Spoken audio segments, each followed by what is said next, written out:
اعوذ باللہ من الشیطان الرجیم بسم اللہ الرحمن الرحیم۔ حضرت عبداللہ بن حذافہ سہمی رضی اللہ عنہ۔ ہمارے اس کہانی کا ہیرو اصحاب رسول صلی اللہ علیہ وسلم میں سے وہ شخص ہیں جس کا نام عبداللہ بن حذافہ سہمی ہے۔ ممکن تھا کہ تاریخ اس شخص کی طرف بھی کوئی متوجہ نہ کرتی اور اس کا بھی کوئی خیال دل میں لائے بغیر اسی طرح گزر جاتی جس طرح اس سے پہلے کے لاکھوں اربوں کے نظر انداز کرتی ہوئی گزر گئی ہے۔ لیکن اسلام نے عبداللہ بن حذافہ سہمی کے لیے ان کے دو ہم عصر اور اپنے وقت کے عظیم بادشاہوں شہنشاہ ایران کسریٰ اور شہنشاہ روم قیصر سے ملاقات کا موقع فراہم کر دیا تھا، اور ان دونوں سے ان کی ملاقات کے ساتھ ایک ایسی داستان وابستہ ہو گئی جو ہمیشہ کے لیے زمانے کی یادداشت میں محفوظ ہو چکی ہے اور جس کو تاریخ کی زبان برابر دہراتی رہے گی۔ شہنشاہ ایران کسریٰ کے ساتھ ان کی ملاقات کا قصہ 6 ہجری سے تعلق رکھتا ہے، جب نبی کریم صلی اللہ علیہ وسلم نے اپنے کچھ صحابہ کے ذریعے شاہان عظم کے پاس دعوتی خطوط ارسال فرمائے اور ان خطوط کے ذریعے انہیں اسلام کی دعوت دینے کا ارادہ کیا تھا۔ رسول اللہ صلی اللہ علیہ وسلم کو اس مہم کے دوران پیش آنے والے خطرات کا پورا اندازہ تھا، کیونکہ ان قاصدوں کو ایسے دور دراز علاقوں میں جانا تھا جن سے اس سے پہلے ان کا کوئی سابقہ نہیں پیش آیا تھا۔ مزید بڑا یہ کہ وہ ان علاقوں کی زبانوں سے نابلد اور ان حکمرانوں کے مزاج سے بالکل ناواقف تھے۔ پھر اس پر طرح یہ کہ انہیں ان کو اپنے سابقہ ادیان کو ترک کرنے، اپنے اقتدار و حکومت کے منصب سے الگ ہو جانے اور ایک ایسی قوم کے دین میں داخل ہونے کی دعوت دینی تھی جو ماضی قریب میں ان کے ماتحت رہ چکی تھی۔ یقیناً یہ ایک نہایت پرخطر سفر تھا جس پر روانہ ہونا موت کے منہ میں جانے اور اس سے زندہ سلامت واپس آنا نیا جنم پانے کے مترادف تھا۔ اس مہم کے متوقع خطرات کے پیش نظر رسول اللہ صلی اللہ علیہ وسلم نے صحابہ کرام رضی اللہ عنہ کو مشورہ کے لیے جمع کیا اور ان کے سامنے خطبہ دینے کے لیے کھڑے ہوئے۔ آپ صلی اللہ علیہ وسلم نے اللہ تعالیٰ کی حمد و ثنا کے بعد فرمایا، میں تم سے کچھ لوگوں کو شاہان عظم کے یہاں سفارت پر بھیجنا چاہتا ہوں۔ تم لوگ اس میں مجھ سے اختلاف نہ کرنا جیسا کہ بنی اسرائیل نے عیسیٰ علیہ السلام سے اختلاف کیا تھا۔ جواب میں صحابہ کرام رضی اللہ عنہ نے عرض کیا، اللہ کے رسول، آپ ہم کو جہاں چاہیں بھیج دیں، ہم آپ کو ہر پیغام خوشی خوشی پہنچانے کے لیے تیار ہیں۔ رسول اللہ صلی اللہ علیہ وسلم نے ملوک عرب اور شاہان عظم کے پاس اپنے خطوط پہنچانے کے لیے 6 صحابہ کو طلب فرمایا۔ ان میں سے ایک حضرت عبداللہ بن حذافہ سہمی رضی اللہ بھی تھے۔ انہیں شہنشاہ ایران کسریٰ کے یہاں رسول اللہ صلی اللہ علیہ وسلم کا پیغام پہنچانے کے لیے منتخب کیا گیا۔ حضرت عبداللہ بن حذافہ نے اپنی اونٹنی کو سواری کے لیے تیار کیا، بیوی بچوں سے رخصت ہوئے اور تنہا اپنی منزل مقصود کا رخ کیا۔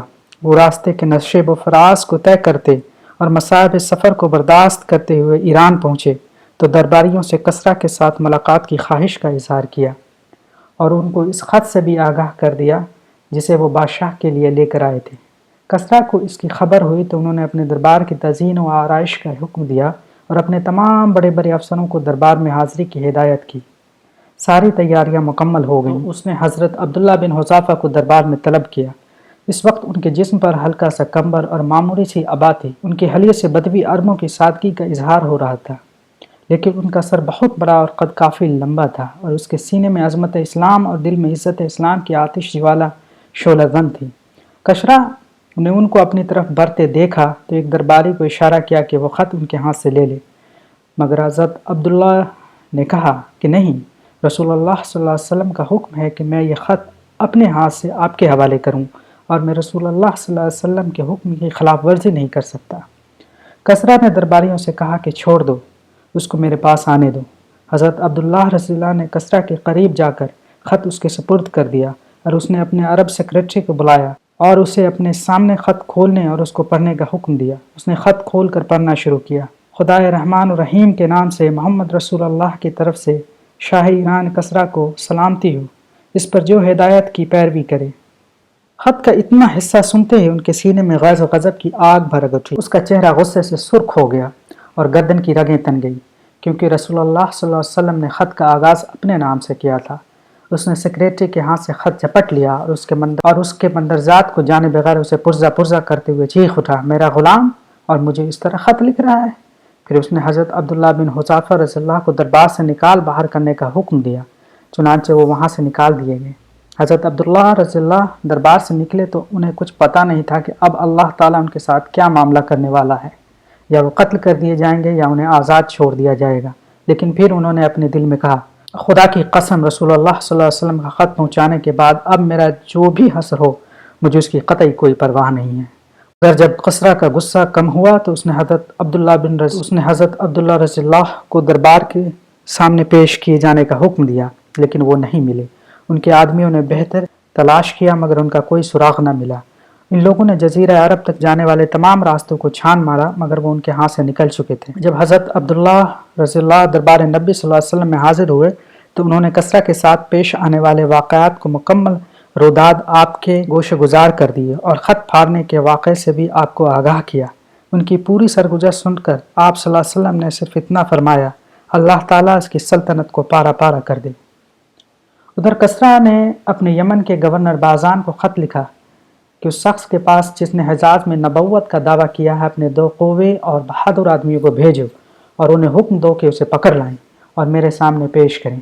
حسب حکم بازان نے اپنے 2 بہترین آدمی رسول اللہ صلی اللہ علیہ وسلم کی طرف روانہ کیے اور ان دونوں کے ہاتھ آپ صلی اللہ علیہ وسلم کو خط بھی بھیجا جس میں اس نے لکھا کہ آپ بلا تاخیر ان کے ساتھ کسرا کے سامنے پیش ہونے کے لیے چلے آئیں۔ اس نے ان دونوں سے یہ بھی کہا کہ وہ نبی کریم صلی اللہ علیہ وسلم کے حالات سے مکمل آگاہی حاصل کریں اور ان کے متعلق مفصل معلومات فراہم کر کے اس کو آگاہ کریں۔ وہ دونوں پہم اور تیز رفتاری کے ساتھ مراحل سفر طے کرتے ہوئے طائف پہنچے۔ وہاں ان کی ملاقات قریش کے ایک تجارتی قافلے سے ہی۔ ان سے محمد صلی اللہ علیہ وسلم کے متعلق دریافت کیا تو معلوم ہوا کہ وہ یثرب میں ہیں۔ اس کے بعد تاجر جوش و خرم اور شادہ و فرح مکہ پہنچے اور انہیں قریش کو خوشخبری دیتے ہوئے کہا کہ یہ بات تمہارے لیے بڑی خوشگوار اور مسرت انگیز ہے کہ کسرا محمد کے در پہ آزار ہو گیا ہے اور اس نے تمہیں اس کے شر سے بچا لیا ہے۔ ادھر ان دونوں نے مدینے کا رخ کیا۔ وہاں پہنچ کر نبی کریم صلی اللہ علیہ وسلم سے ملے اور بازان کا خط آپ صلی اللہ علیہ وسلم کے حوالے کرتے ہوئے کہا کہ شہنشاہ کسرا نے اپنے حاکم بازان کو ہدایت کی ہے کہ وہ آپ کو لانے کے لیے کسی کو بھیجیں، چنانچہ ہم اس لیے آئے ہیں کہ آپ ہمارے ساتھ چلیں۔ اگر آپ ہماری بات مان لیں تو ہم کسرا سے بات کر کے آپ کے لیے رعایت حاصل کر لیں گے اور آپ کو اس طرف سے پہنچنے والی ہر متوقع تکلیف اور اذیت سے بچا لیں گے، لیکن اگر آپ نے ہماری بات ماننے سے انکار کیا تو آپ خود اس کے قوت و سطوت سے بخوبی واقف ہیں۔ آپ یہ بات اچھی طرح جانتے ہیں کہ وہ آپ کو اور آپ کی پوری قوم کو تباہ و برباد کرنے کی طاقت رکھتا ہے۔ رسول اللہ صلی اللہ علیہ وسلم نے ان کی یہ باتیں سن کر مسکراتے ہوئے کہا، آج تو تم لوگ اپنی قیام گاہ پر واپس جاؤ، کل پھر آنا۔ جب دوسرے دن وہ دونوں بارگاہ رسالت میں حاضر ہوئے اور پوچھا کہ کیا آپ نے ہمارے ساتھ چلنے اور کسرا سے ملنے کے لیے خود کو تیار کر لیا ہے؟ تو آپ صلی اللہ علیہ وسلم نے جواب دیا کہ آج کے بعد تم کسرا سے نہیں مل سکو گے۔ اللہ تعالیٰ نے اس کے بیٹے شیرویہ کو فلاں مہینے کی فلاں رات اس کے اوپر مسلط کر کے اسے ہلاک کر دیا ہے۔ یہ سنا تو ان کے چہروں پر دہشت و حیرانی کے آثار ظاہر ہوئے اور وہ ٹکٹکی باندھ کر آپ صلی اللہ علیہ وسلم کی طرف دیکھنے لگے۔ پھر وہ اپنی حیرت پر قابو پاتے ہوئے بولے، جانتے ہیں آپ یہ کیا کہہ رہے ہیں؟ کیا یہ بات ہم بازان کو لکھ دیں؟ ہاں، اور اس کو یہ بھی لکھ کر دینا کہ میرا دین کسرا کی سلطنت آخری حدود تک پہنچے گا، اور اسے یہ بھی لکھ دو کہ اگر تم اسلام قبول کر لو تو میں تمہارا یہ سارا زیر حکومت علاقہ تمہارے سپرد کر کے تم کو تمہاری قوم کا حکمراں بنا دوں گا۔ آپ صلی اللہ علیہ وسلم نے جواب دیا۔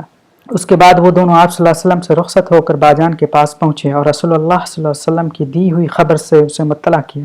بازان نے کہا کہ اگر محمد صلی اللہ علیہ وسلم کی یہ بات درست ہے تو یقیناً وہ اللہ کے نبی ہے، اور اگر ایسا نہیں ہے تو سوچوں گا مجھے ان کے ساتھ کیا رویہ اپنانا چاہیے۔ پھر اس کے چند ہی روز بعد شرویہ کا خط بازان کے پاس پہنچا جس میں اس نے لکھا تھا، میں نے کسرا کو قتل کر دیا ہے، میں نے اس کو اپنی قوم کے انتقام میں قتل کیا ہے۔ اس نے ہماری قوم کے اشراف کو قتل کرنا، ان کی عورتوں کو کنیز بنانا اور ان کے اموال کو غصب کرنا اپنا شیوا بنا لیا تھا۔ جب میرا یہ خط تمہارے پاس پہنچے تو اپنے موجود تمام لوگوں سے میری اطاعت و فرما برداری کا عہد لے لو۔ بازان نے اس خط کو پڑھتے ہی ایک طرف پھینک کر اپنے دخول اسلام کا اعلان کر دیا اور اس کے ساتھ ہی یمن میں رہنے والے سارے ایرانیوں نے اسلام قبول کر لیا۔ یہ کہانی تو تھی حضرت عبداللہ بن حذافہ رضی اللہ کی کسرا شاہ ایران کے ساتھ ملاقات کی۔ رہی قیصر روم سے ان کی ملاقات کی کہانی تو وہ یہ ہے، قیصر روم کے ساتھ حضرت عبداللہ رضی اللہ کی ملاقات خلیفہ ثانی حضرت عمر بن خطاب رضی اللہ کے عہد خلافت میں ہوئی تھی۔ ان کی ملاقات کا یہ قصہ بھی حد درجہ دلچسپ اور نہایت حیرت انگیز ہے۔